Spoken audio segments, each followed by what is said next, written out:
After Kate Spade's tragic death on June 5, her family, friends and fans are honoring her legacy while trying to understand the pain that led to the iconic designer's suicide at the age of 55. "We knew Kate had her problems and demons," one friend tells People in this week's cover story. "But no one would have ever expected her to do this."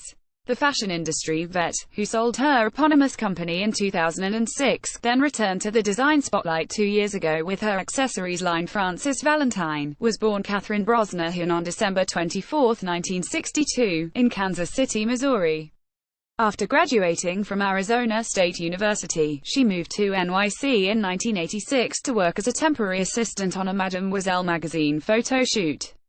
She rose up the masthead, eventually landing the title of accessories editor, but not content just to feature others' designs. Kate left the magazine in 1993 to launch Kate Spade New York from her home alongside then-boyfriend Andy Spade, combining her first name with his last a year before they wed. The initial launch of her signature boxy handbags with the labels stitched on the outside, a last-minute decision that caught buyers' eyes, revolutionized the accessories industry in the 90s. Related photos, Kate Spade's celebrity fans and most memorable pop culture moments. Kate's bags helped shape the aesthetic moment of the time. Simple but meaningful and functional, says CFDA President Stephen Kolb, who adds that the designer changed the way women, and the world, viewed American fashion through her signature, playful lens on design. Adds former CFDA Executive Director Fern Mallies, "She was as adorable as her accessories were.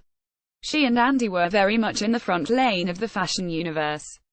Related, our decision to put the National Suicide Prevention Lifeline number on this week's People cover 3 years after it launched. Kate Spade New York was a $5 million business, with her original collections designs still among the brand's best sellers. Since her death, sales of original Kate Spade bags have skyrocketed on resale sites including ThredUp and Poshmark. "If you can't keep wearing the things in our line, then we feel we made a mistake," Spade told People in 1996, as her label achieved tremendous success. In 2006, Kate and Andy sold their company to Neiman Marcus, banking $92.6 million for what they had built. Their daughter Frances Beatrix, called B, had just been born, and Kate stepped back from the industry to focus on being a mom, a break that would last for a decade. "It was so natural for me to get involved in my daughter's school, her playdates and baking," Kate told People during an intimate sit-down interview at her Park Avenue home in 2016. For People's tribute to two icons, talent tragedy, pick up this week's issue, on newsstands Friday. Spade was by all accounts a dedicated mom and very much the effervescent personality she lent to her namesake brand, which is why friends and fans alike were shocked when a housekeeper arrived June 5 to find Kate alone and unresponsive in her bedroom. The New York City's medical examiner's office officially declared the designer's a suicide. Her husband, Andy, 56, revealed on the day of her death that Kate had been in treatment for depression and anxiety. He also confirmed the couple's separation, noting that he had moved out 10 months earlier to an apartment several blocks away, where B, 13, spent half her time. "We were in touch with Kate the night before and she sounded happy," Andy said. "There was no indication and no warning that she would do this. It was a complete shock, and it clearly wasn't her. If you or someone you know is considering suicide, please contact the National Suicide Prevention Lifeline at 1-800-273-TALK, 8255, text HELP to the crisis text line at 741 to 741 or go to suicidepreventionlifeline.org.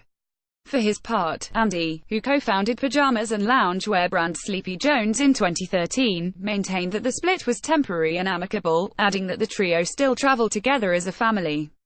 "We were best friends trying to work through our problems," he said. Kate's 89-year-old father told Frank Brosnahan told the Kansas City Star he was gratified by the attention Kate's death brought to mental illness and suicide. "Any talk that helps somebody else, Katie would have liked that."